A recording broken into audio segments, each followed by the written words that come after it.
Hello students, today we are going to start the next chapter, that is chapter 2 of macroeconomics, basic concepts of macroeconomics. In this chapter, I will explain you a few concepts which are important while considering or calculating the national income of a country. First concept is domestic territory. Domestic territory means, in layman's language, the geographical boundaries of a country. But when we are going to calculate the national income, we are required to include a few important concepts, and there is somewhat addition in the definition of this term. Domestic territory, which we also call economic territory as per the economics concept, it means the geographical territory which is administered by government so that the movement of goods and services, moreover the movement of capital as well as the human capital, that is human beings, it becomes free. So, in addition to this political frontiers, we are required to include a few important points under this. While studying this, we need to understand any activity which is done from the institution or the individuals which is owned and operated by our country called as domestic territory and is to be included in the domestic territory. First is ships and aircrafts which are owned and operated by normal resident between two or more countries. It means that the ships and aircrafts are such kind of activities which will be held outside the country. That is, if an airplane moves from Russia to Japan, but if it is owned and operated by a particular country but is moving out of the country, it will be included in the domestic territory of that country which is owning and operating such activity. Same is the case with fishing vessels, oil and natural gas rigs and floating platforms also.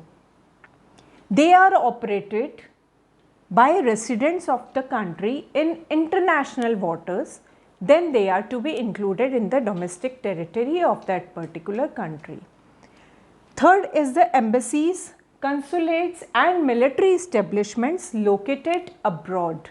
It means that every country having mutual relationship or mutual consent with other countries, they are required to hold the offices of a particular country's government on behalf of the government of a particular country in other countries. Say Pakistan's embassy in India, then it will be included in the domestic territory of Pakistan but not India. Same way India's embassy or India's consulates, consulates means the office bearers. So, if this embassy or consulate, or we can also include the military establishments, they are outside the country, say USA, but they are operated and owned or established by India, then they will be included in the domestic territory of India. So, these three important points which have some more sub points are to be included in the domestic territory of a country while calculating national income if they are owned and operated or established by a particular country. There are some more important points which are not required to be included while calculating the national income or while understanding the concept of domestic territory. They are first, embassies, consulates and military establishments of a foreign country. This is just inverse of this. As I explained, the embassies, consulates and military establishments which are belonging to a particular country and they are established abroad, they are to be included in the domestic territory. But if foreign country establishments, such military establishments or embassies or consulates are in our country, suppose, then we will not include them in domestic territory of our country because they are establishments of foreign countries. Second is international organizations which are working in the country, say UNO, WHO, these office people or the organizations also, they will not be included in the domestic territory of the country. Next important concept is concept of normal resident.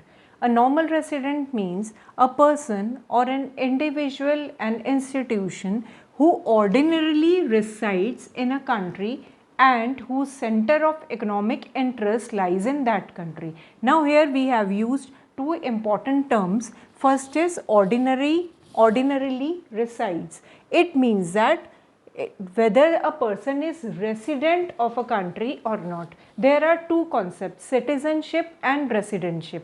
Citizenship is a legal concept, but residentship is considered as economic concept. Residentship means it is based on the economic activities, and an individual is a normal resident if he ordinarily reside in the country for more than 1 year. Here it is important to note that the stay should be more than 1 year. Now second term we have used is center of economic interest. It means that if a resident lives or is located, because there are two kinds of residents, it can be an institution or an individual. So we have used lives as well as located within the domestic territory, and he earns, spends and accumulates his income or all the economic activities he used to do from that particular location. It does not include following points which we have already discussed, and when you will understand the concept of domestic territory as well as a normal resident, you will observe that there is relationship of these important points. First is, we are not including under the concept of normal resident the foreign tourist, visitors or such people who come to India for temporary purposes, like for medical purposes, any medical treatments, for any conference, for any we can say for tourism purpose.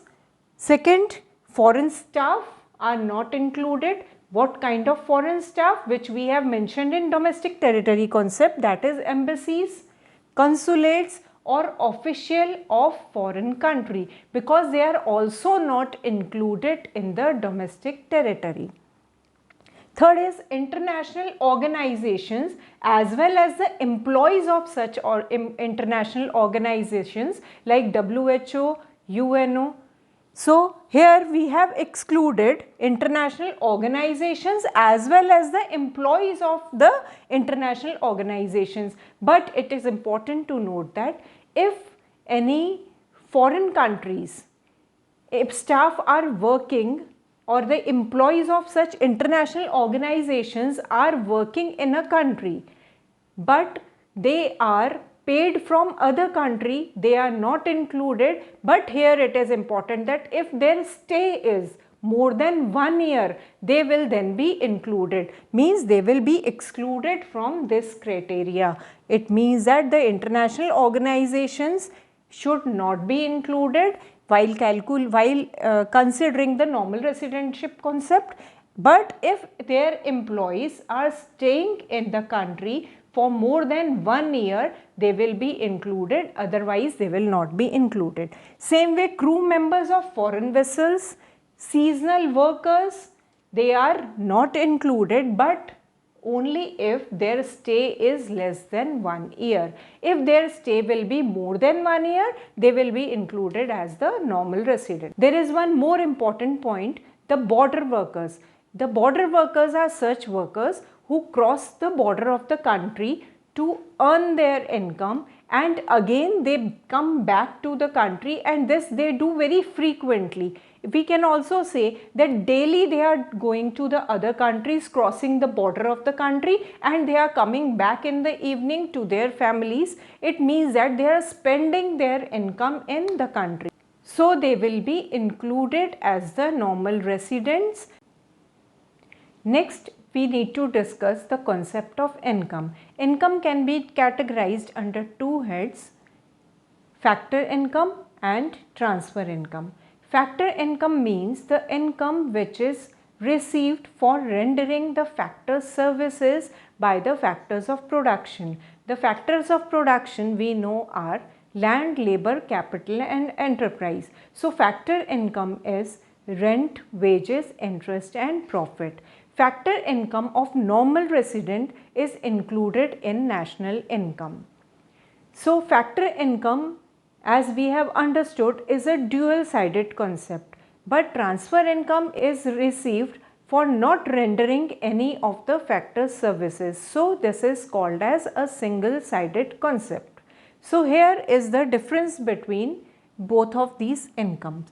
First is the meaning. It means the income received by factors of production, as I explained, for rendering the factor services under production process. But transfer income is received without rendering any of the productive services.